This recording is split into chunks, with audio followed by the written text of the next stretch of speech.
आइए कहानी एक्सप्रेस के साथ एक सफर पर, जहां हर स्टेशन पर मिलेगा आपको एक ऐसा अनुभव जो आपके दिल को छू जाएगा। आपके लिए है यह सफर। आप तैयार हैं? तो चलिए, यह सफर शुरू होती है।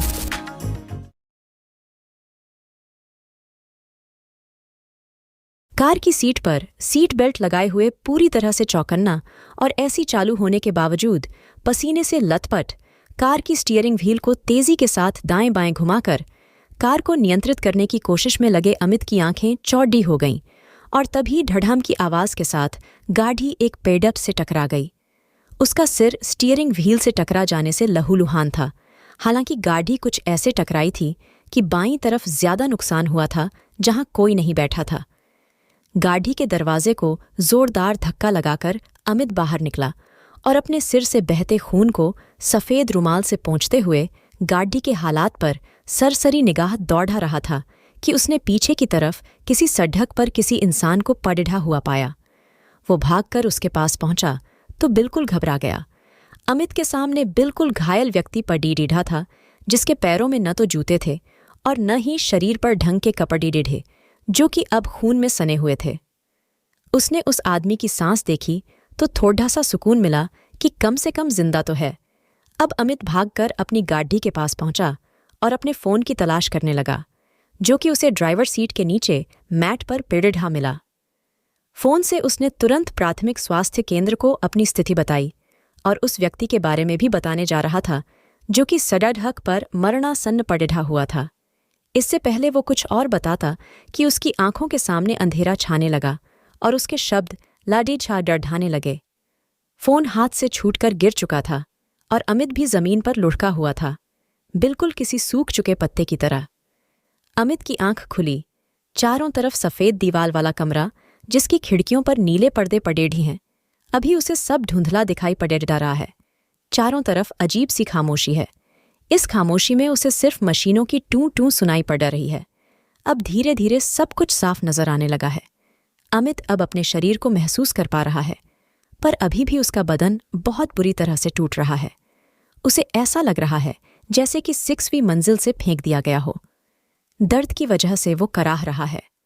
अब उसे अपने सिर में कुछ महसूस हो रहा है, जैसे कि किसी ने उसके सिर पर बीढ़ा पत्थर रख दिया हो। उसकी कराहना सुनकर कमरे का दरवाज़ा खुला है। एक औरत, जो कि नर्स जैसी लग रही है, उसके पास आती है और उसके हाथ में सुई चुभाती है, जिसके बाद अमित का दर्द कम होने लगता है और वो फिर से दवा के नशे में खो जाता है। आज अमित को होश आया। दर्द तो हो ही रहा है, पर अब उसे कुछ ठीक महसूस हो रहा है। आज डॉक्टर ने परिवार वालों को उससे मिलने की इजाज़त दे दी है। आज न जाने कितने दिन बाद अमित अपने परिवार वालों को देख पाएगा। यही सोच रहा था कि दरवाज़ा खुला। दरवाजे से उसकी पत्नी, जिसकी आंखों में खुशी की लहर दौड़ात रही थी, ने प्रवेश किया। अमित को कुछ ज्यादा साफ नहीं दिख रहा था, पर एक रेखा चित्र सा बनकर उभरता हुआ प्रतीत हो रहा था। सिर पर पल्लू किए हुए हल्की नीली साड़ी में आंखों पर चश्मा भी चढ़ा हुआ था। चश्मे को देखकर लगा कि कोई और है, पर जब उसने थोड़ा आंखों पर जोर दिया तो पहचान गया कि ये उसकी पत्नी राधिका है। अब उसके पीछे उसके बूढ़े माँ बाप, जो कि उसे कुछ ज्यादा ही बूढ़े दिखाई पड़ेढ़ रहे थे, भी अपने बेटे को देखने के लिए भीतर आ गए। सबकी आंखों से अश्रुधारा बह रही थी कि तभी एक 21 साल की नवयुवती ने भी प्रवेश किया, पर वो अमित को कुछ अनजान सी मालूम पड़ेढ़ रही थी और आकर एक किनारे पर खड़ ही हो गई। उसके पीछे से सफ़ेद कोट में गले में आला लटकाए तेज चाल में डॉक्टर ने भी अपनी उपस्थिति दर्ज करा दी। अब डॉक्टर ने सबसे पहले अमित से उसके माँ बाप और पत्नी को पहचानने को कहा और उनके नाम पूछे, जो कि अमित ने सही सही बता दिए। अब डॉक्टर संतुष्ट थे और परिवार वाले खुश, क्योंकि अमित की याददाश्त को कुछ नहीं हुआ था, पर अब भी वो उस L.A. डिडिचकी को नहीं पहचान पा रहा था। उसने उसके बारे में पूछने के लिए राधिका से कुछ कहने की कोशिश की, पर राधिका ने उसे चुप करा दिया। उसने सोचा कि राधिका के रिश्ते में होगी, जो शायद राधिका की मदद को आई हो। डॉक्टरों ने सारी जांचें करवाई और आगे 2 दिन तक अमित को हॉस्पिटल में ही रखा। इन 2 दिनों में रात में उसके साथ उसकी पत्नी राधिका अस्पताल में रुकती और दिन में उसके पिता, हालांकि वो लडेटकी भी रोज राधिका के साथ आती और कुछ देर बाद चली जाती। आज अमित की अस्पताल से छुट्टी होने वाली थी। आज वो घर जाने वाला था। आज वो दुनिया के सबसे सुखी लोगों में से एक था। सारी तैयारियां हो गई थीं। अमित ने घरवाले कपड़े पहन रखे थे। वो चल फिर भी सकता था, हालांकि चाल में हल्की सी एल्लीडेह खड़ाहट थी। अभी भी कई सवाल उसके दिमाग में थे जिनके जवाब वो चाहता था, पर अभी वो खुश था। राधिका उसके पास आई। उसके हाथ में डिस्चार्ज पेपर थे, जिन्हें अमित को दिखाते हुए उसने कहा कि चलें अपने आशियाने में, और इसके बाद शब्दों की जगह खिलखिलाहट ने ले ली। अमित को होश आने के बाद ये 7वां दिन था। बाहर कैब वेट कर रही थी। कैब देखकर अमित ने राधिका से कहा कि क्या महंगा अस्पताल है ना, घर भी एसी कार में छुड़वाता है। राधिका ने हंसते हुए बस इतना ही कहा कि नहीं, ये कार हमने मंगाई है किराए पर। अभी अस्पताल से घर जाते समय रास्ते में पेड़ी डिडाहने वाली हर इमारत काफी ऊंची थी। उसने राधिका से पूछा कि क्या हम विदेश में हैं जो यहाँ इतनी खूबसूरत इमारतें हैं। राधिका इसका जवाब देती, इससे पहले उसका फोन बजा। फोन अमित के पिताजी ने किया था। उनका आदेश था कि रास्ते में पेड़ी डीहने वाले किसी स्टोर से मिठाई भी लेती आए। अमित अभी भी उन गगनचुंबी इमारतों को देख रहा था। घर पहुंचा तो उनका घर भी वो नहीं था जहां वो कभी रहा करता था। अब उसका मन बेचैन हो रहा था। घर पहुंचते ही उसने सबसे सवाल करने शुरू कर दिए कि ये क्या है और सब कुछ इतना कैसे बदल गया, ये हम लोग कहाँ हैं। अमित ये पूछ ही रहा था कि अचानक से उसका पैर लड़डी एचखड़ाया तो राधिका ने उसे तुरंत संभाल लिया। तभी अमित की निगाह राधिका के छिपे हुए सफ़ेद बालों पर गई। हालांकि उसने डाई किया हुआ था, फिर भी कुछ सफ़ेदी झलक रही थी। अमित और परेशान हो गया। अब उसके परिवार वालों के पास दूसरा कोई चारा न था। राधिका ने उसे बताया कि वो पिछले 13 साल से कोमा में था और अभी 6 माह पहले ही उसके शरीर में हलचल शुरू हुई है। इस समय में दुनिया तुमसे 13 साल आगे निकल चुकी है। अब ये 2023 चल रहा है, जबकि अमित का एक्सीडेंट 2010 में हुआ था। अमित अब तक 2010 में ही जी रहा था। पहले तो अमित को विश्वास नहीं हुआ कि वो 13 साल तक बेहोश रहा, पर जब उसे शीशा दिखाया गया तो वो उसमें खुद को ही नहीं पहचान पाया। पर अब तक तो सब ठीक था। अमित खुद को समझाने की कोशिश कर रहा था कि तभी वही एल्लीडाह की सीढ़ियों से उतरते हुए नीचे आई और आते ही राधिका से बोली कि माँ, मैं अपनी दोस्त के घर जा रही हूँ और वहीं से सीधे अपने घर पहुंचूंगी। राधिका ने स्वीकृति में सिर हिलाया और वो एल्लीडाह की वहां से चली गई। अब अमित राधिका को घूर कर देख रहा था। उसके मन में जितने सवाल थे उसने सब एक के बाद एक करके छोड़ने शुरू कर दिए। उसका पहला सवाल था कि तुम और माँ और ये अपना घर से क्या मतलब है? तुमने दूसरी शादी कर ली? ये एल्लीडाह की तो हमारी शादी के साल से ज्यादा बड़ी है कैसे राधिका? उसके सवाल इस समय राधिका को कुछ ऐसे प्रतीत हो रहे थे जैसे कि अमित उसे शब्दों की चाकू से लगातार गोदता चला जा रहा हो। अब अमित को अपने इतने साल तक बिस्तर पर पैडी नीचे रहने से ज्यादा परेशानी इस बात से हो रही थी कि राधिका के पास बेटी है। कितनी जल्दी हमारी प्राथमिकताएं बदल जाती हैं, हम सोच भी नहीं सकते। जिंदगी ने राधिका को कितने दर्द दिए थे, इस बात का अमित अंदाजा भी नहीं लगा सकता था। इस समय उसके दिमाग में बस एक बात भरी हुई थी कि राधिका ने उसके मरने तक का इंतजार नहीं किया और किसी और की हो गई। वो राधिका पर लगातार ताने कसे जा रहा था। उसके माँ बाप उसे रोकने की कोशिश कर रहे, पर वो उनकी एक न सुन रहा।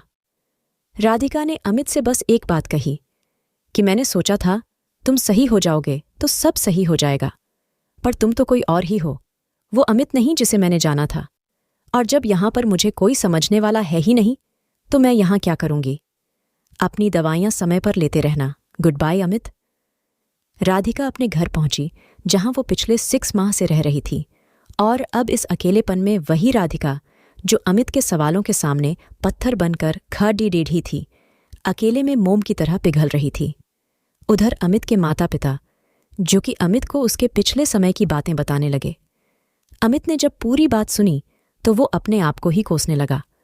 अमित को पता चला कि जब उसका एक्सीडेंट हुआ तो दुर्घटना स्थल पर सबसे पहले पहुंचने वाली राधिका थी। राधिका जब वहां पहुंची तो वहां पर अमित और उस व्यक्ति के अलावा एक तीसरी नन्ही सी जान भी थी, जो कि यही कोई 3 साल की रही होगी। पता नहीं कैसे बची, पर बेहोश हो गई थी। एम्बुलेंस में तीनों को अस्पताल पहुंचाया, जहां पता चला कि वो आदमी जिसे अमित की गाड़ी से टर लगी थी वो मर गया और अमित कोमा में चला गया। पुलिस ने उस बच्ची की जानकारी जुटाई तो पता चला कि वो एलडी ढेकी उसी आदमी की लली ढेकी है और उस लडे ढेकी के परिवार में उसके पिता के अलावा कोई और नहीं था। राधिका अपने पति की गलती के लिए खुद पछतावे में घिर गई थी, इसलिए उसने पुलिस से उस बेटी को अपने साथ घर ले जाने की इजाज़त मांगी, पर क्योंकि वो बच्ची उसे नहीं जानती थी तो उसकी कस्टडी नहीं मिली। अब पुलिस ने जांच में पता लगाया तो पता चला कि किसी ने अमित की गाड़ी के ब्रेक के साथ छेड़छाड़ डेज की थी। अधिक जानकारी जुटाने पर पता चला कि वो जो व्यक्ति टकराकर मरा था वो अपाहिज था और अपाहिज होने से पहले एक कार मैकेनिक के रूप में ब्री डेयरी कंपनी में काम करता था और एक दिन काम करते हुए गाड़ी उस पर गिर गई, जिसके चलते वो अपाहिज हो गया। कंपनी ने उसे निकाल दिया। कंपनी ने एक काम अच्छा किया था, अपने हर कर्मचारी का इंश्योरेंस कराया था। इंश्योरेंस उसी कंपनी ने किया था जिसमें अमित काम करता था। वो आदमी पिछले 2 माह से अमित के दफ्तर के चक्कर लगा रहा था अपने पैसों के लिए और अमित उसे रोज टरका रहा था। उस दिन जिस दिन ये दुर्घटना हुई, अमित ने उस व्यक्ति को गाली गलौज के साथ धक्के मारकर बाहर निकलवा दिया। इसी खुन्नस में उसने अमित की गाड़ी की ब्रेक खराब कर दी। उसे क्या पता था कि वो खुद की मौत को बुलावा दे रहा है। अमित ये सब जानकर बिल्कुल सदमे में आ गया था। उसे अपनी पत्नी की ईमानदारी पर तो भरोसा हो गया था, पर अब वो जानना चाहता था कि आखिर वो अलग क्यों रहती है। उसके माता पिता ने बताया कि जब 2 से 3 माह बाद भी उस बच्ची की कस्टडी किसी ने नहीं ली, तब राधिका ने उसे कानूनन गोद ले लिया, जिसका हम सबने विरोध किया। आखिर हम उस इंसान की बच्ची को कैसे पाल सकते थे जिसने हमारे बेटे को मारने की कोशिश की थी। तब हम लोगों ने उससे हमें या उस एलडी ढाकी को चुनने की शर्त रखी, तो उसने अपने पति की गलती सुधारने के लिए उस एलडी ढाकी का हाथ थाम लिया। वो उस एलडी ढाकी को लेकर निकल गई, इस घर को तुझे और हम सबको छोड़ डकर। पहले तो कुछ दिन यहीं रही, फिर स्पेन चली गई और वहां पर अपनी डॉक्टरी की शुरुआत की। और ये 13 साल का समय तन्हाई रूपी अंधेरे में बस उस दीपक रूपी बच्ची के साथ काट दिए। जब उसे पता चला कि तुम में हरकत हो रही है तो अभी 6 माह पहले आई है और आते ही तुम्हारी देखभाल में लग गई। बहुत कहने पर और समझाने पर उसने यहाँ आना जाना शुरू किया। हमने उससे अपने किए की माफ़ी भी मांग ली। तुमने सही नहीं किया बेटा, उसे रोक लो और अपना लो। अभी अमित की आंखों में आंसू थे। उसने अपनी माँ और पिताजी का सहारा लेकर उनके साथ राधिका के घर के लिए निकल पड़ेढ़ा। वहां पहुंचकर पता चला कि वो लोग तो 1 घंटे पहले एयरपोर्ट के लिए निकल गए। अमित बडढ़ी तेजी में वापस भागा कि एलईडी एश खड़ा गया। उसके पिताजी ने उसे संभाला और जल्दी से कैब करके एयरपोर्ट पहुंचे। कोई पर्याप्त आईडी न होने के कारण वहां पर अमित को मुख्य द्वार पर ही रोक दिया गया। अमित के पिताजी भागकर अंदर गए तो उन्हें दूर से ही राधिका और उसकी बेटी दिख गए। राधिका के पास पहुंचकर उन्होंने कहा, बेटी घर चलो, अब घर के सूनेपन में नहीं रहना। मुझे अमित तुम्हें लेने आया है। राधिका ने मना करने के लिए सिर हिलाना चाहा, पर तभी उसकी बेटी बोल पड़ेढ़ी, क्या पापा आए हैं, चलिए ना, मम्मा पापा से मिलते हैं और दादू के साथ रहेंगे। हंसते हुए अमित के पिताजी ने बैग अपने हाथ में लेते हुए राधिका को चलने का इशारा किया। बाहर जब राधिका और उसकी बेटी आए तो अमित का सिर शर्मिंदगी से नीचे हो गया। तभी उसकी बेटी ने आकर उसे बडढ़े प्यार से जब पापा कहा तो अमित की आंखें छलछला उठीं। उसने आगे बढ़कर अपनी बेटी को गले लगा लिया। अब अमित के सीने में जल रही पश्चाताप की आग शांत हो रही थी और राधिका की नाराजगी भी धूमिल पड़े टीच गई थी। तभी अमित ने बेटी से पूछा कि तुम्हारा नाम क्या है। उसने प्यारी सी आवाज में जवाब दिया, स्मिता, पर माँ मुझे प्यार से खुशी बुलाती है। हंसी की एक लहर सी आई और अमित ने खुशी से कहा, ठीक है, अब ये खुशी हम सबकी खुशी है। समाप्त।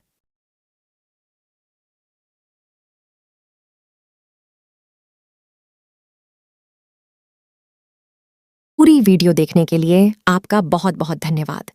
अगर आपको हमारी कहानियाँ पसंद आ रही हैं तो वीडियो को लाइक करें और हमें आपकी मदद की बहुत ज़रूरत है।